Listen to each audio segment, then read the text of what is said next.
Me psychology master Venkateswarlu sir from Nellore. ఈరోజు మనం ముందు క్లాస్లో సాంఘిక వికాసం, నైతిక వికాసం రెండింటిని కూడా కంప్లీట్ చేసుకున్నాం. ఈరోజు క్లాస్లో మనం భాషా వికాసం గురించి చెప్పుకున్నాం. సో లాంగ్వేజ్ డెవలప్మెంట్ లేదా లింగ్విస్టిక్ డెవలప్మెంట్ వివిధ దశలలో శిశువులో ఎలా రూపాంతరం చెందుతుంది అనే దాని గురించి ఇప్పుడు డిస్కస్ చేద్దాం. ఫస్ట్ ఆఫ్ ఆల్ భాషా వికాసము అనగానేమి? సో చూడండి ఒకసారి. భాషా వికాసం భావ వ్యక్తీకరణకు, భావగ్రహణకు సంబంధించినటువంటిది భాషా వికాసం. అంటే ఒక వ్యక్తి తను చెప్పదలుచుకున్నది సూటిగా, స్పష్టంగా ఇతరులకు వ్యక్తపరచగలగాలి. అలానే ఇతరులు చెప్పినటువంటి విషయాన్ని గ్రహించగలగాలి, అర్థం చేసుకోగలగాలి. ఈ రెండు సామర్థ్యాలు కలిగి ఉండడాన్నే భాషా వికాసం అని అంటాం. ఓకేనా?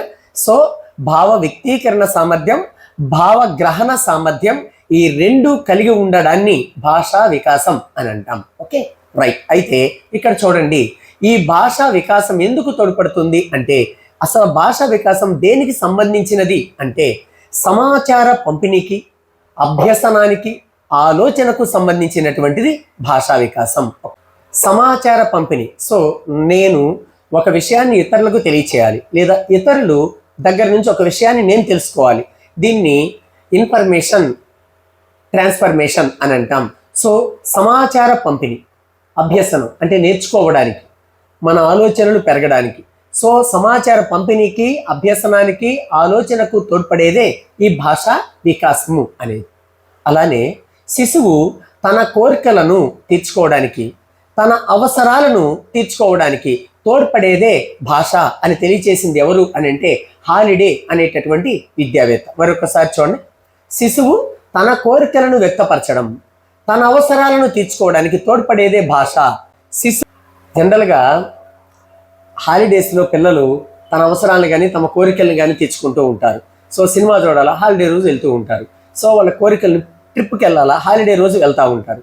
కాబట్టి శిశువు తన కోరికలను వ్యక్తపరచడానికి, తన అవసరాలను తీర్చుకోవడానికి తోడ్పడేదే భాష అని చెప్పిన విద్యావేత్త ఎవరు అంటే హాలిడే. అలా గుర్తుపెట్టుకోండి సింపుల్గా. ఓకే. అయితే ఈ యొక్క భాషకు బీజము తల్లి గర్భంలోనే పడుతున్నాం. సో తల్లి గర్భంలోనే శిశువు యొక్క భాషకు బీజం అనేది పడుతుంది. మనం రైట్. సో భాషా వికాసం అనేది అనుకరణ ద్వారా, అభ్యసనం ద్వారా కలుగుతుంది. పిల్లలలో ఈ భాష అనేది, అభివృద్ధి అనేది ఎలా జరుగుతుంది అంటే అనుకరణ, ఇతరులను అనుకరించడం ద్వారా, అదేవిధంగా నేర్చుకోవడం ద్వారా, అభ్యసనం ద్వారా. శిశువులో భాషా వికాసం అనేది ఇమిటేషన్ ద్వారా, లెర్నింగ్ ద్వారా జరుగుతుంది. ఈ భాషా వికాసం వినికిడి జ్ఞానం ద్వారా కూడా కలుగుతుంది. వినికిడి జ్ఞానం. సో ఇతరులు చెప్పేది వినడం వల్ల భాష అనేది నేర్చుకోవడం జరుగుతుంది. అందుకే సో చెవిటి వాళ్ళకి భాషా వికాసంలో అంటే మాట్లాడడంలో కూడా కొంచెం వెనకబడి ఉండడానికి అవకాశం ఉంటుంది. కాబట్టి వినికిడి జ్ఞానం ద్వారా కూడా భాషా వికాసం అభివృద్ధి చెందుతుంది. అనుకరణ ద్వారా, అభ్యసనం ద్వారా భాష అనేది పిల్లలలో అభివృద్ధి చెందడం అనేది జరుగుతుంది. అయితే భాషా వికాసం స్థానికతతో సంబంధం కలిగి ఉంటుంది. భాషా వికాసం దేనితో సంబంధం కలిగి ఉంటుంది? స్థానికతతో సంబంధం కలిగి ఉంటుంది. జాగ్రత్తగా చూడండి. హైదరాబాదులో, తెలంగాణలో ఉండేవాళ్ళు తెలంగాణ మాండలికంలో మాట్లాడతారు. రాయలసీమ వాళ్ళు వాళ్ళ ప్రాంతానికి తగినట్లుగా, ఉత్తరాదిన శ్రీకాకుళం వాళ్ళ ప్రాంతానికి తగినట్లుగా భాష స్లాంగ్ అనేది ఉంటుంది. నెల్లూరు వాళ్ళు నెల్లూరుకి సంబంధించినటువంటి స్లాంగ్లో లాంగ్వేజ్ని మాట్లాడడం జరుగుతూ ఉంటుంది. అంటే భాషా వికాసం దేనితో సంబంధం కలిగి ఉంటుంది? స్థానికతతో, లోకల్తో రిలేషన్ కలిగి ఉంటుంది అనేది గుర్తుపెట్టుకోవాలి. ఓకేనా? రైట్. అయితే ఈ యొక్క శిశువు యొక్క మొదటి భాషా సూచన ఏంది అంటే ఏడుపు. భాషకు సంబంధించిన మొదటి సూచన ఏంది శిశువులో అని అంటే పుట్టంగానే ఏడుపు, ఏడవడం అనేది భాషకు సంబంధించినటువంటి మొదటి సంకేతంగా మనం గుర్తుపెట్టుకోవచ్చు. Okay, right. అంటే ఎందుకయ్యా ఈ భాష అంటే ఆలోచనకు ముఖ్యమైనటువంటి సాధనం భాష. లాంగ్వేజ్ అనేది మనలో థింకింగ్ని పెంపొందిస్తుంది. ఆ థింకింగ్కి కావాల్సింది భాష. సో భాష అనేది ఆలోచనకు ముఖ్యమైనటువంటి సాధనం. సో ఈ భాషా వికాసం బాలుర కంటే బాలికలలో అధికంగా ఉంటుంది. సో ఒక్కసారి జాగ్రత్తగా గమనించండి. భాషా వికాసం ఎవరిలో ఎక్కువగా ఉంటుంది? బాలికలలో ఎక్కువగా ఉంటుంది.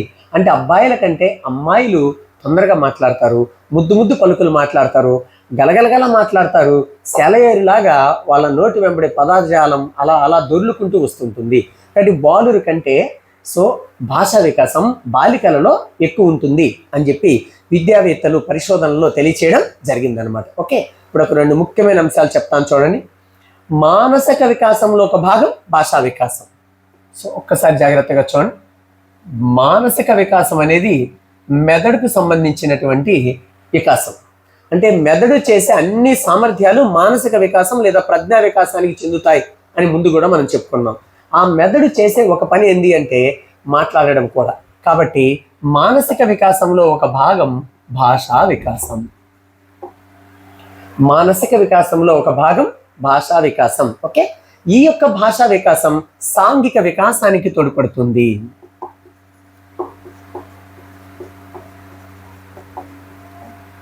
చాలా ఇంపార్టెంట్ క్వశ్చన్స్ ఇవి. మానసిక వికాసంలో ఒక భాగం భాషా వికాసం. ఈ భాషా వికాసం సాంఘిక వికాసానికి తోడ్పడుతుంది.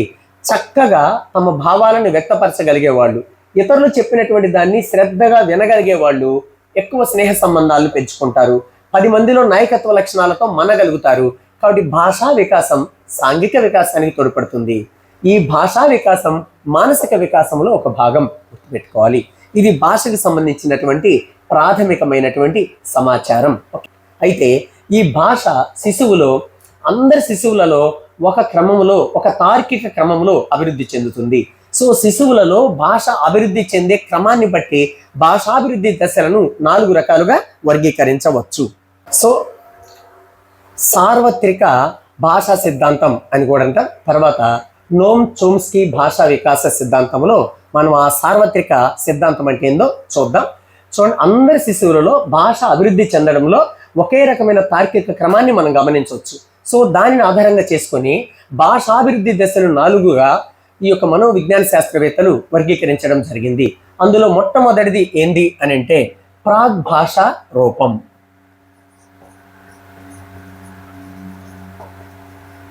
ప్రాగ్ భాషా దశ అని అంటాం. ప్రాగ్ భాషా దశ, దీన్నే మనం ఇంగ్లీష్లో ప్రీ లాంగ్వేజ్ స్టేజ్ అని అంటాం. Pre language stage. ఇది పుట్టినప్పటి నుంచి 4 నెలల వరకు ఉండేటటువంటి దశ. శిశువు జన్మించినప్పటి నుంచి 4 నెలల వయసు వరకు ఉండేటటువంటి ఈ దశను భాషకి సంబంధించి ఏమంటాం అంటే ప్రీ లాంగ్వేజ్ స్టేజ్. ప్రాక్ అంటే ముందు, ఓకేనా, ఫస్ట్, మొదటి అని అర్థం. ప్రాక్ భాషా దశ అని అంటాం. రెండవ దశ ఏంది అంటే బబ్లింగ్ స్టేజ్, ముద్దు పలుకుల దశ.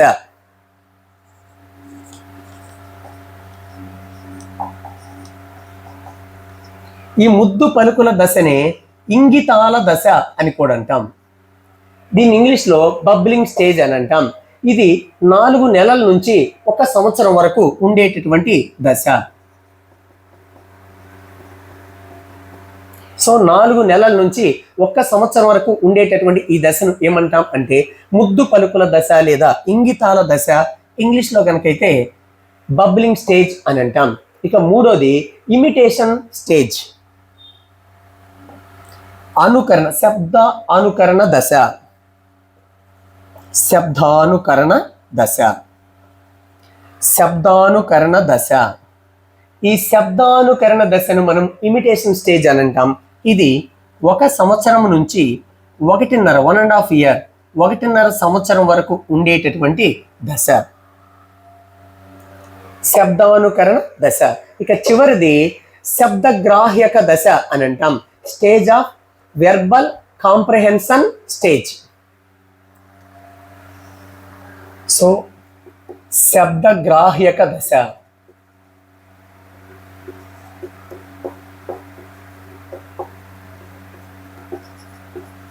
ఇది 1.5 సంవత్సరం నుంచి 10 లేదా 12 సంవత్సరాల వరకు ఉండేటటువంటి దశ.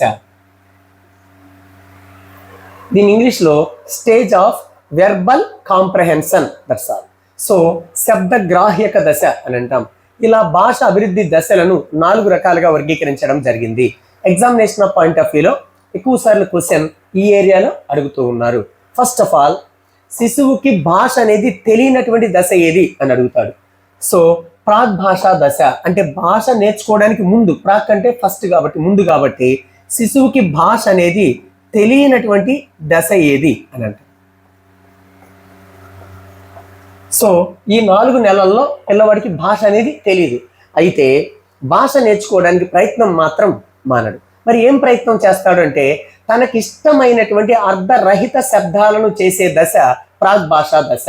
సో తనకిష్టమైనటువంటి అంటే తుప్పర్లు కానీ కోతలు కానీ ఇలాంటి తనకిష్టమైనటువంటి శబ్దాలు నోటి నుంచి బయటికి చేయడం జరుగుతుంది. కాబట్టి తనకిష్టమైన ఎలాంటి శబ్దాలు? అర్ధరహిత శబ్దాలు.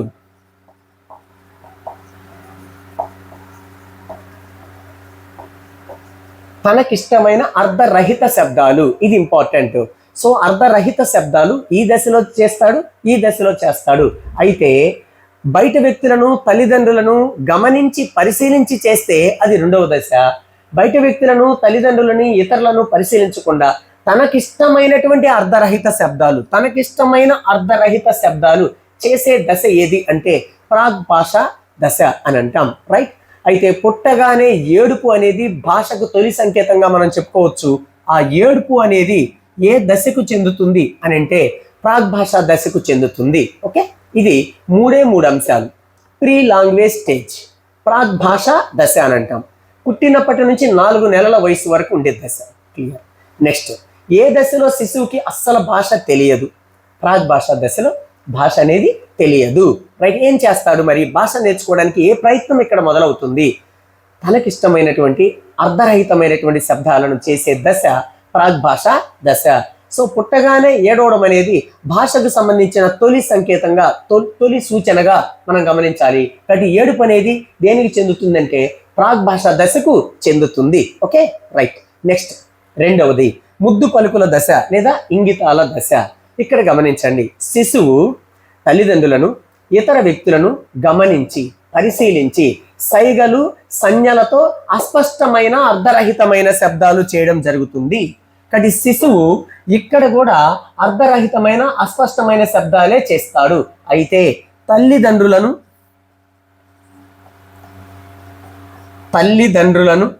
ఇతరులను గమనించి అంటే పరిశీలించి, తల్లిదండ్రులను ఇతరులను గమనించి అంటే పరిశీలించి ఏం చేస్తాడు? కొన్ని సైగలు సంజ్ఞలతో,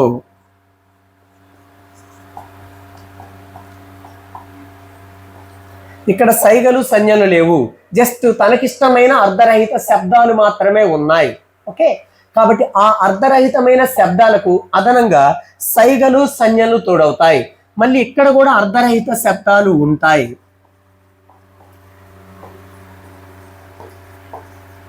సో ఒట్టి అర్ధరహితమైన శబ్దాలు ఉండే దశ ప్రాక్ భాషా దశ.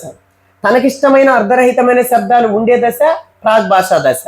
తల్లిదండ్రులను ఇతరులను గమనించి సైగలు సంజ్ఞలతో కూడిన అర్ధరహిత లేదా అస్పష్టమైన శబ్దాలు చేసే దశ ముద్దు పలుకుల దశ. ఆ డిఫరెన్స్ అర్థమైంది? ఒట్టి అర్ధరహితమైన శబ్దాలు అవి కూడా తనకిష్టం వచ్చినవి చేసేది ప్రాక్ భాషా దశ. తల్లిదండ్రులను ఇతరులను గమనించి అర్ధరహితమైన శబ్దాలు చేసే దశ ముద్దు పలుకుల దశ. ఒట్టి అర్ధరహితమైన శబ్దాలు కాకుండా ఆ అర్ధరహితమైన శబ్దాలకు తోడు అదనంగా సైగలు సంజ్ఞలు, అర్ధరహితమైన శబ్దాలు సైగలు సంజ్ఞలు, ఈ 3 ఉండేటటువంటి దశ ఏది అంటే ముద్దు పలుకుల దశ.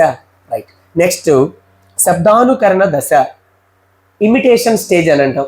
ఏజ్ 1 year నుంచి 1.5 years అంటే 12 నెలల నుంచి 18 నెలల వరకు ఉండే ఈ యొక్క వయసును శబ్దానుకరణ దశ అని అంటాం. ఓకేనా? అయితే ఇక్కడ శిశువు అనుకరణ నిబంధనం ద్వారా భాష నేర్చుకునే దశ. దేని ద్వారా? Very very important point. అనుకరణ నిబంధనం,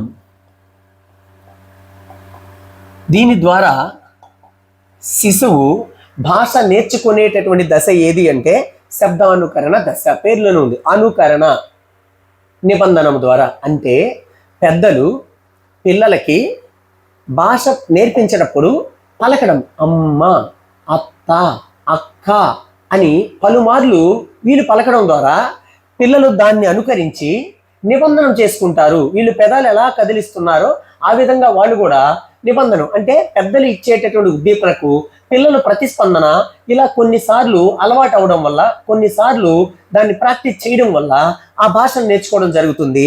ఇలా అనుకరణ నిబంధనం ద్వారా భాష నేర్చుకునే దశ ఏది అంటే శబ్దానుకరణ దశ, వెరీ ఇంపార్టెంట్. అయితే ఈ దశలో శిశువు మాట్లాడేటటువంటి శబ్దాలు ఎలా ఉంటాయి? అర్థవంతమైన పదాలు. కాబట్టి అర్థవంతమైన పదాలు ఉపయోగించేటటువంటి దశ. అర్థవంతమైన పదాలు ఉపయోగించే దశ ఏది అని అంటే శబ్దానుకరణ దశ, వెరీ ఇంపార్టెంట్. అయితే శిశువు యొక్క సంభాషణ సంసిద్ధత వయస్సు ఎంత అంటే 1.5 year. శిశువు యొక్క సంభాషణ సంసిద్ధత వయస్సు ఎంత అంటే 1.5 సంవత్సరం. అంటే సాధారణంగా పిల్లలు అలా అర్థవంతమైన పదాలను మాట్లాడగలిగే వయసు ఎంత అంటే 1.5 సంవత్సరం. కొంతమంది hyper active students, hyper active శిశువులు, చైల్డ్, మానసిక వికాసం బాగా షార్ప్గా ఉండే పిల్లలు 1 సంవత్సరానికి కూడా మాట్లాడడం జరుగుతుంది.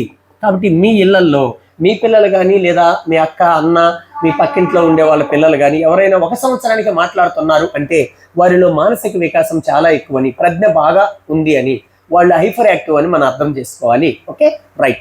సో ఇది శబ్దానుకరణ దశకు సంబంధించినటువంటి ముఖ్యమైనటువంటి అంశం. ఇంకా చివరిది శబ్దగ్రాహ్యక దశ.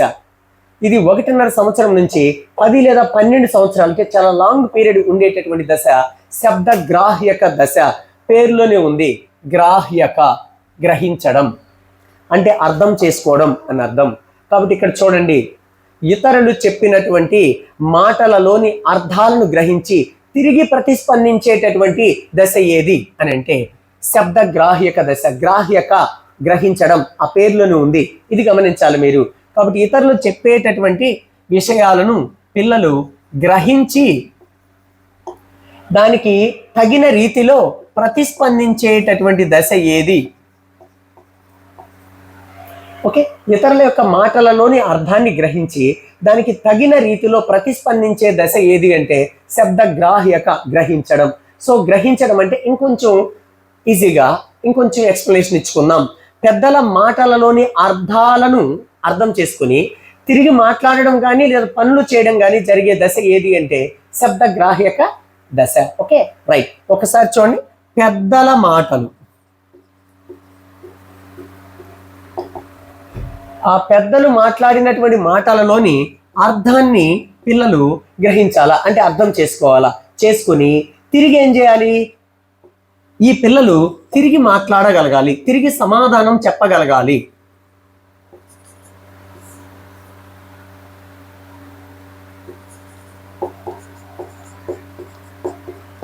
అంతేకాదు, వాళ్ళు ఏదన్నా పని చేయమని చెప్తే వాళ్ళు చెప్పిన పనిని అర్థం చేసుకొని పిల్లలు ఆ పని చేయగలగాలి. 2 అంశాలు. ఇతరులు చెప్పినటువంటి మాట్లాడినటువంటి భాషలోని అర్థాన్ని గ్రహించి తిరిగి ప్రతిస్పందించే దశ శబ్దగ్రాహ్యక దశ. ఓకేనా, రైట్. ఇంకొంచెం అంటే పెద్దల మాటలలో ఉండే అర్థాన్ని అర్థం చేసుకొని తిరిగి వారికి సమాధానం చెప్పడం అంటే తిరిగి మాట్లాడడం, లేకపోతే పెద్దలు చెప్పినటువంటి పనిని అర్థం చేసుకొని ఆ పనిని పిల్లలు చేయగలగడం, చేసేటటువంటి దశ ఏది అని అంటే ఈ యొక్క లాస్ట్ స్టేజీ శబ్దగ్రాహ్యక దశ. సో భాషా వికాసం బాలుర కంటే బాలికలలో ఎక్కువ ఫైనల్గా. సో భాషా వికాసం బాలుర కంటే బాలికలలో త్వరగా జరుగుతుంది లేదా ఎక్కువగా జరుగుతుంది ప్రారంభంలో అని మనం గమనించాలి. ఓకేనా. భాష దశ పుట్టినప్పటి నుంచి 4 నెలలు. ముద్దు పలుకులు లేదా ఇంగితాల దశ ఈ 4 నెలల నుంచి 1 సంవత్సరం వరకు. నెక్స్ట్ శబ్ద అనుకరణ దశ 1 సంవత్సరం నుంచి 1.5 సంవత్సరం వరకు. నెక్స్ట్ శబ్దగ్రాహ్యక దశ 1.5 సంవత్సరం నుంచి 10 లేదా 12 నెలలు. నిర్వచనాలు. భాషా వికాసానికి సంబంధించినటువంటి నిర్వచనాలు. వివిధ విద్యావేత్తలు భాషా వికాసం గురించి ఏమి చెప్పారు అనేది ఇప్పుడు చూద్దాం.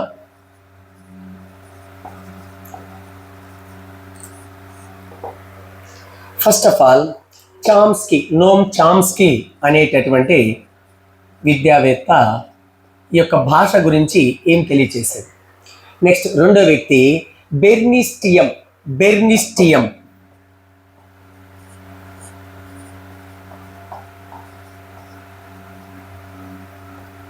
బెర్నిస్టియం ఈ యొక్క భాష గురించి ఏం చెప్పాడు? మూడో వ్యక్తి విజేయల్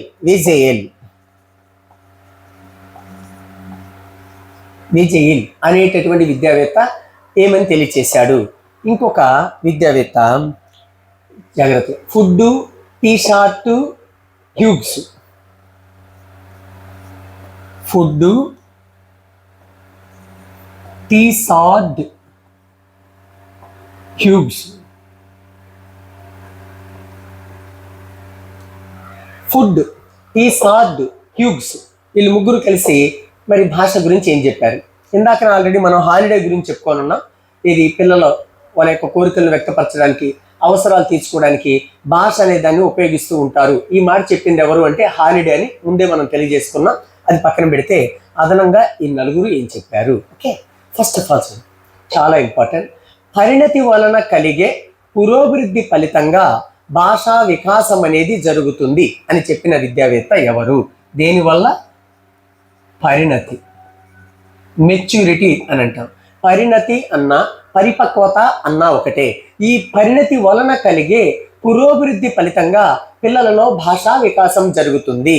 సో పుట్టినప్పుడు పిల్లలు క్రమేణా పరిపక్వత వయసుతో పాటు సహజంగా పరిపక్వత చెందడం జరుగుతుంది. ఈ పరిణతి వలన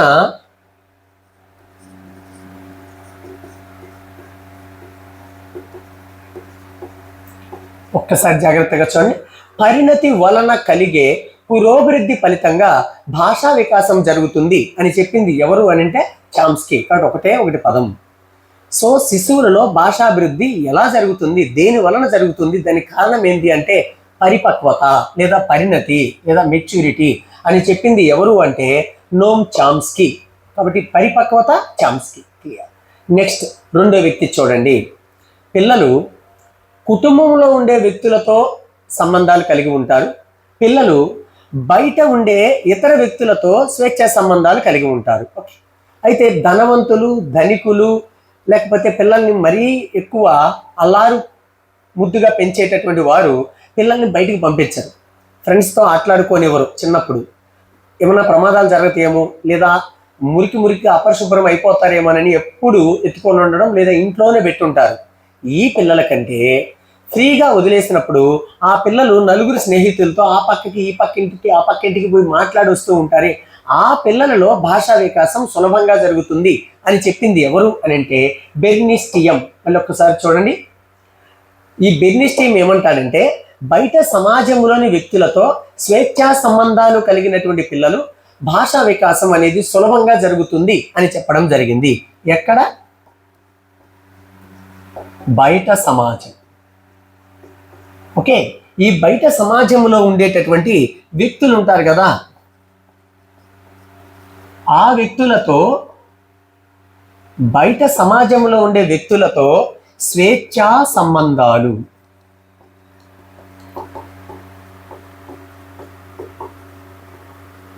ఒక్కసారి జాగ్రత్తగా మనం గమనిస్తే కుటుంబంలో ఉండే వ్యక్తులతో సంబంధాలు కలిగిన పిల్లల కంటే బయట సమాజంలో ఉండే వ్యక్తులతో స్వేచ్ఛా సంబంధాలు కలిగి ఉండే పిల్లల భాష సులభంగా నేర్చుకుంటారు.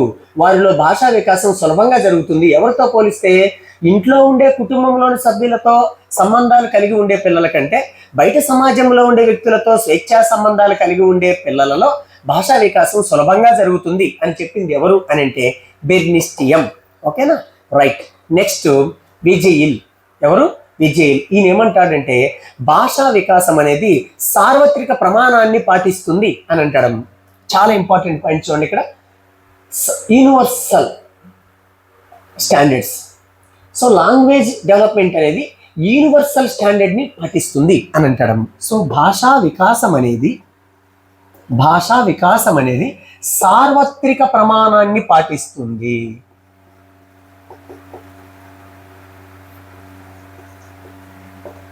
సార్వత్రిక ప్రమాణాన్ని పాటిస్తుంది అంటే ఏంది అంటే ఈ భాష నేర్చుకునేటప్పుడు పిల్లలందరూ ఒకేలాగా నేర్చుకుంటారు. అంటే ఏంది అంటే అమ్మ, అత్త, అక్క ఇలాంటి పదాలని ముందు నేర్చుకుంటారు. పిల్లలు సులభంగా నేర్చుకుంటారు. ఉపాధ్యాయుడు, ప్రధానోపాధ్యాయుడు, ఓకేనా, ఇలాంటి పదాలని కష్టంగా నేర్చుకుంటారు, తర్వాత నేర్చుకుంటారు. ఇది ఒక పిల్లవాడే నేర్చుకుంటారు, అందరి పిల్లలు ఇదే విధంగా నేర్చుకుంటారా? ఈ భూమి మీద ఉన్న మానవ శిశువులు ఎవరైనా 2 అక్షరాల పదాలు కుక్క, అత్త, అమ్మ, అక్క ఇలా వాళ్ళకి నిత్యము పరిచయంలో ఉండే 2 అక్షరాల పదాలు ముందు నేర్చుకుంటారు, సులభంగా నేర్చుకుంటారు. ఆ తర్వాత ఉపాధ్యాయుడు, పుస్తకము, ప్రధానోపాధ్యాయుడు ఇలాంటి పదాలను, పరిచయం తక్కువగా ఉండే పదాలను కష్టంగా నేర్చుకుంటారు లేదా తర్వాత నేర్చుకుంటారు. అందువల్ల ఈ భాషా వికాసం అనేది సార్వత్రిక ప్రమాణాన్ని పాటిస్తుంది, అందరూ ఇలానే నేర్చుకుంటారు అని చెప్తాడు ఎజైల్ అనేటటువంటి విద్యావేత్త. ఓకేనా. నెక్స్ట్ ఫుడ్, టీసార్డ్, హ్యూగ్స్ వీళ్ళు ఏమంటారంటే అనుకరణ ఈ పిల్లల భాషా సామర్థ్యం సంజ్ఞానాత్మక వికాసానికి తోడ్పడుతుంది అని అంటారు. సో చూడండి, అనుకరణ భాషా సామర్థ్యానికి అంటే భాషా వికాసానికి. ఓకే. సో అనుకరణ అనేది పిల్లల యొక్క భాషా సామర్థ్యానికి తోడ్పడితే ఈ భాషా సామర్థ్యం పిల్లల సంజ్ఞానాత్మక వికాసానికి తోడ్పడుతుంది.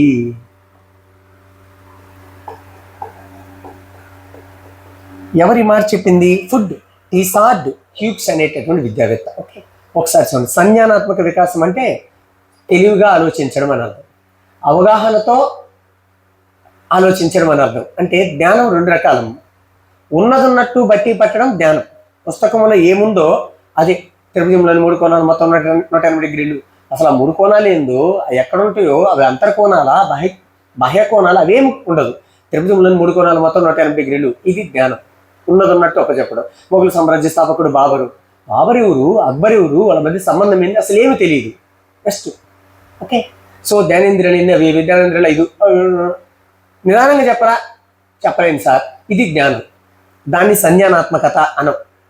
మరి దేన్ని సంజ్ఞానాత్మకత అంటాం అని అంటే, సో అవగాహనతో ఆలోచించడం అంటే త్రిభుజంలోని 3 కోణాలు మొత్తం 180 డిగ్రీలు ఉన్నదున్నట్టు కాకుండా, సో బొమ్మలో ఈ 3 కోణాలు కూడితే 180 డిగ్రీలు వస్తాయి. అది పెద్ద త్రిభుజంలోనైనా చిన్న త్రిభుజంలోనైనా 180 ఉంటుంది అని అర్థం చేసుకోవడాన్ని సంజ్ఞానాత్మకత, కాగ్నిటివిటీ అని అంటారు. మొఘల్ సామ్రాజ్య స్థాపకుడు బాబరు సో మొట్టమొదట మన దేశాన్ని దండెత్తి జయించి మొఘల్ సామ్రాజ్యాన్ని స్థాపించాడు. ఆయన కొడుకు ఇలా ఇన్ని వందల సంవత్సరాలు ఈ మొఘలుల వంశం మనల్ని పరిపాలించారు. ఇలా కొంచెము ఆ బాబర్కి సంబంధించిన కొంచెము అవగాహన కలిగి ఉండడాన్ని సంజ్ఞానాత్మకత అని అంటాం. ఓకే. సో ఆ బాబరు, ఆ చుట్టూ ఉండే పరిసరాలు, ఆ మొత్తం వాటి మీద అవగాహనతో ఆలోచించడాన్ని ఏమంటారు అంటే సంజ్ఞానాత్మకత అని అంటాం. కాబట్టి ఈ సంజ్ఞానాత్మకత ఎలా అభివృద్ధి చెందుతుంది అంటే, ప్రారంభంలో పిల్లలు అనుకరణ ద్వారా భాష నేర్చుకుంటే భాష అవగాహనతో కూడినటువంటి ఆలోచనను పెంపొందిస్తుందంట. కాబట్టి ఫుడ్, టీసార్డ్, హ్యూగ్స్ అనే 3 విద్యావేత్తలు ఏమంటారంటే అనుకరణ పిల్లల భాషా సామర్థ్యానికి, అది సంజ్ఞానాత్మక వికాసానికి తోడ్పడుతుంది అని చెప్పింది ఫుడ్, టీసార్డ్, హ్యూగ్స్. ఇవి దీనికి సంబంధించినటువంటి నిర్వచనాలు. ఇక ఇందాక హాలిడే గురించి చెప్పాను నేను. పిల్లలు తమ కోరికలను వ్యక్తపరచడానికి, తమ అవసరాలను తీర్చుకోవడానికి భాషను ఉపయోగిస్తారు అని చెప్పింది ఎవరు అంటే హాలిడే అనేటటువంటి విద్యావేత్త. భాష మీద షోర్ అనేటటువంటి విద్యావేత్త పరిశోధనలు చేసి, షోర్ అనే విద్యావేత్త పిల్లల యొక్క భాషా వికాసం మీద పరిశోధనలు చేసి కొన్ని అంశాలను తెలియచేయడం జరిగింది. ఎగ్జామ్లో క్వశ్చన్ ఎలా అడుగుతున్నారు అంటే, ఈ క్రింది వాటిలో షోర్కి సంబంధించినది ఓకే, ఇలా ప్రశ్న అడుగుతూ ఉన్నారు. ఇక్కడ షోర్ అనే విద్యావేత్త పిల్లల భాష మీద పరిశోధనలు అంటే కొంతమంది పిల్లలను గమనించి అని అర్థం. ఓకేనా. కొంతమంది ఏజ్ గ్రూప్ కలిగినటువంటి చిన్న పిల్లల సమూహాన్ని తీసుకొని వాళ్ళు మాట్లాడే విధానాన్ని పరిశీలించి వాళ్ళ చేత మాట్లాడించి, సో పిల్లల భాషలో కామన్గా ఏముంది ఏమి లేదు అని కొన్ని పరిశోధనలు చేశారు. కాబట్టి పిల్లల భాషలోని షోర్ తెలియజేసిన ముఖ్యమైన అంశాలు ఏంది అంటే, నంబర్ 1 చిన్న పిల్లల యొక్క అంటే మనము ఈ చిన్న పిల్లల భాషలో పదజాలం చాలా తక్కువ ఉంటుంది అని చెప్పారు. సో మొదటిది ఏందమ్మా ఏం చెప్పింది షోర్? చిన్నపిల్లల యొక్క భాషలో పదజాలం చాలా తక్కువ ఉంటుంది అంటే అర్థం ఏంటంటే, ఆ పిల్లలు ఒకే పదాలు వాడిన పదాలనే ఎక్కువగా మాట్లాడుతుంటారు, కొత్త పదజాలం పెద్దగా ఉండదు అనేది ఈయన యొక్క అభిప్రాయం. కానీ చిన్నపిల్లల యొక్క భాషలో పదజాలం చాలా తక్కువగా ఉంటుంది. నంబర్ 2 ఈయన ఏమంటాడంటే, పిల్లల వయసు పెరిగే కొద్దీ ఆ కొత్త పదాల వాడకం కూడా పెరుగుతుంది. అంటే పిల్లల వయసు పెరిగే కొద్దీ పదజాలం కూడా పెరుగుతుంది అని అంటాడు. అంటే ఎన్ని మనకు తెలిసినాయే, అయితే ఆయన మొదట చెప్పాడు కాబట్టి ఆయన చెప్పింది ఈ మాటలు అని ఇప్పుడు మనం తెలుసుకోవాల్సి వస్తుంది. ఓకే. సో చిన్నపిల్లల భాషలో పదజాలం తక్కువగా ఉంటుంది ప్రారంభంలో. క్రమేణా వయసు పెరిగే కొద్దీ పదజాలం కూడా ఎక్కువగా పెరుగుతుంది. ఈ 2 అంశాలు. 3, పిల్లల యొక్క భాషను మనం అర్థం చేసుకోలేము అని అంటాడు. సో వాళ్ళు ఏది పడితే మాట్లాడడం ప్రధాన ఉద్దేశం కానీ, దానికి ఒక అర్థం కానీ, లేకపోతే దానికి ఒక ఉద్దేశం కానీ, ఒక ప్రాపర్ అనేది ఉండదు. కాబట్టి పిల్లల భాషను అర్థం చేసుకోలేము, మనం అర్థం చేసుకోవడం కష్టం అని అంటాడు. నెక్స్ట్, పిల్లలు ఇతరులు చెప్పింది వినరు. వాళ్ళది చెప్తూ ఉంటారు, మనమే వింటూ ఉండాలి. మనం చెప్పింది లేదా ఇతరులు చెప్పింది ఆ పిల్లలు వినరు అని అంటారు. నెక్స్ట్ ఇంకా ఏమంటాడంటే, పిల్లల భాషలో స్వీయ కేంద్రీకృతం ఎక్కువగా ఉంటుంది అని చెప్తాడు. స్వీయ కేంద్రీకృతం అంటే అర్థం ఏంటంటే, వాళ్ళు మాట్లాడే మాటల్లో నేను, నాది, మాది, మా అమ్మది, మా అక్కది, మా ఇల్లు, మా నాన్న ఈ పదాలను ఎక్కువగా ఉపయోగిస్తూ ఉంటారు. దీన్ని ఏమంటారంటే స్వీయ కేంద్రీకృతం అని అంటారు. ఓకే, సో వర్షం పడతా ఉంది, ఆ చిన్నపిల్లలో వాన మాది, వర్షం కూడా మా ఇంట్లోనే పడుతుంది, మా కోసమే, మా ఇంటి కోసం, మా నాన్న చెప్పబట్టి వాన పడింది, ఇలా మాట్లాడుతూ ఉంటారనమాట. కాబట్టి పిల్లల యొక్క భాషలో స్వీయ కేంద్రీకృతం ఎక్కువగా కనపడుతుంది. సీషోర్.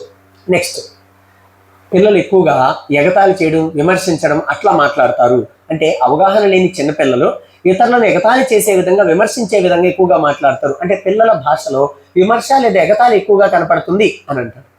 పిల్లల భాషలో వ్యాకరణ దోషాలు, ఉచ్చారణ దోషాలు ఎక్కువగా ఉంటాయి. సో మాట్లాడతారు కానీ ప్రొనౌన్సియేషన్ మిస్టేక్స్ ఉంటాయి, మాట్లాడతారు కానీ గ్రామర్ మిస్టేక్స్ ఉంటాయి. కాబట్టి చిన్నపిల్లల భాషలో వ్యాకరణ దోషాలు, ఉచ్చారణ దోషాలు ఎక్కువగా ఉంటాయి అని చెప్తాడు సీషోర్. ఇంకా ఏమంటాడంటే వెరీ ఇంపార్టెంట్ పాయింట్ చూడండి. ఇక్కడ 10 సంవత్సరాల లోపు పిల్లలు 34,300 పదాలను నేర్చుకుంటారు అని చెప్తారు. 34,300 పదాలను నేర్చుకోగలరు అని చెప్తారు. అదే కౌమారులు గనకైతే అంటే 18-19 సంవత్సరాల పిల్లలు గనకైతే 40,000 కంటే ఎక్కువ పదాలను నేర్చుకుంటారు. ఓకేనా, 40,000 కంటే ఎక్కువ పదాలను నేర్చుకోగలుగుతారు అని చెప్తాడు తన పరిశీలనల ఆధారంగా సీషోర్ అనే విద్యావేత్త. కాబట్టి సీషోర్ భాష గురించి ఏం చెప్పాడు, చిన్న పిల్లల భాష గురించి ఏం చెప్పాడంటే, నంబర్ 1, చిన్న పిల్లల భాషలో పదజాలం తక్కువగా ఉంటుంది, వయసు పెరిగే కొద్దీ పదజాలం పెరుగుతుంది. నంబర్ 2. నంబర్ 3, చిన్న పిల్లల యొక్క భాషను మనం అర్థం చేసుకోవడం కష్టం, మనం అర్థం చేసుకోలేము. నంబర్ 4, చిన్న పిల్లలు ఇతరులు చెప్పింది వినరు. నంబర్ 5, చిన్నపిల్లల యొక్క భాష స్వీయ కేంద్రీకృతంగా ఉంటుంది. నెక్స్ట్ 6.1, సో పిల్లలు ఇతరులను విమర్శించే విధంగా, ఎగతాళి చేసే విధంగా ఎక్కువగా మాట్లాడతారు చిన్న పిల్లల భాషలో. నంబర్ 7, చిన్న పిల్లల భాషలో ఎక్కువగా వ్యాకరణ దోషాలు, ఉచ్చారణ దోషాలు ఉంటాయి. అదేవిధంగా 10 సంవత్సరాల వయసు వచ్చేసరికి పిల్లలు 34,300 పదజాలాన్ని ఉపయోగించగలరు. అదే కౌమార దశలో ఉండే పిల్లలు కనుకైతే 40,000 కంటే ఎక్కువ పదాలను ఉపయోగించగలరు అని చెప్పి సీషోర్ అనే విద్యావేత్త తెలియచేయడం జరిగింది.